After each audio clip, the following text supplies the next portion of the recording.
So we've only got the 4 or 5 minutes together. Yeah. I thought in that time you and I could be drinking I, buddies. I would be happy to. This is a. I don't really know a lot about it. I know their beer, definitely. I was trying to get I actually haven't had this one, so. Oh, well, that was the idea. Yeah, well, very. Cheers. I'm actually going to be very nerdy and drink it out of a glass. I'll mic myself back. You look like you're about to do a commercial for it. With Yeah, that glass well, and that tie. You have to be able to smell it.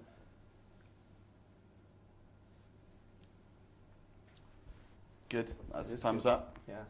All right, great. Well, as a very vocal lover of craft beer, what came first for you in terms of inspiration? Was it the beer or the love stories? It was sort of both simultaneously. I mean, I think no matter what film I had made, I would have tried to set it in the world of craft beer. It was definitely something that I was ready to do at that point. And just, I mean, through brewing my own stuff and getting into beer and also having friends that work at a lot of the breweries around Chicago was very much on my mind. And then the love story, I mean, really the big inspiration for that was Bob and Carol and Ted and Alice, Paul Mazursky's film. I just, I had seen it before, but I rewatched it and was just really struck by how well they had made this really complicated adult relationship movie into a comedy without it feeling cheap in any, it didn't lose any of its complexity, it just incorporated humor into the complexity. And so that was, became sort of a big goal to try and make something that was funny throughout, but heartfelt and complicated and, just not a typical easy romantic comedy. Olivia Wilde's character being one of the higher ups in the beer world or of this particular brewery, she seems like a bit of an anomaly. Is that true to life, that it is a very guy-oriented environment? It is very much a guy-oriented environment right now. I mean, I think that that's naturally going to change, but her character's, based on a few people. My friend Kate Thomas, who brews at Half Acre in Chicago, at one point I think was the only woman working for that company. And Amy Quinkert, who works at Rev Brewery, where we shot the movie, is one of only a few women there. And so Olivia's character is very much based on, real people who really are part of the Chicago beer scene, and they do. I think it is complicated for those women to sort of balance being one of the guys with receiving all this sort of sexual attention and sort of the complicated trappings that come along with that. So it was exciting and interesting for me to explore that character, sort of existing in that world. Going off a script that's entirely improvised, although obviously there's a structure in place. Yeah. First of all, does that limit your potential for casting? And secondly, is it a case of maybe they all need 2 or 3 takes to kind of find the scene?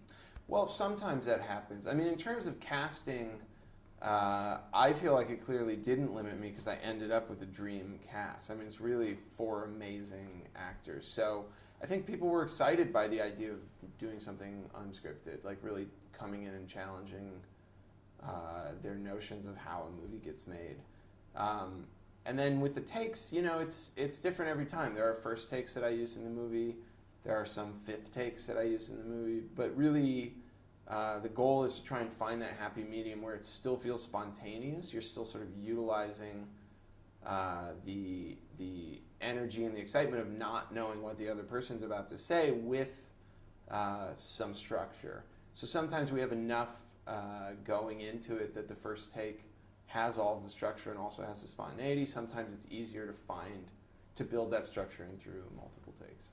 And would you say that there are parallels between indie beer making and indie filmmaking? I think there are a lot. I mean, I really think that both industries are facing sort of the same obstacle, which is how do you take this thing that you're very passionately crafting and put it into the marketplace where it can compete with a similar product that has a lot of money behind it. be that a Hollywood film or a macro brewed, like, huge corporate beer. You know, you're sort of like ultimately competing for some of the same audience, and so they have all the money. What do you have on your side to sort of help people find your thing, whatever it is? And finally, Mumblecore is having a real moment at the moment, not only creatively, but I think in terms of exposure. And this is certainly, you know, your most kind of mainstream effort. It will be seen by the most amount of people. Yeah. Is that changing your style as a filmmaker, do you think?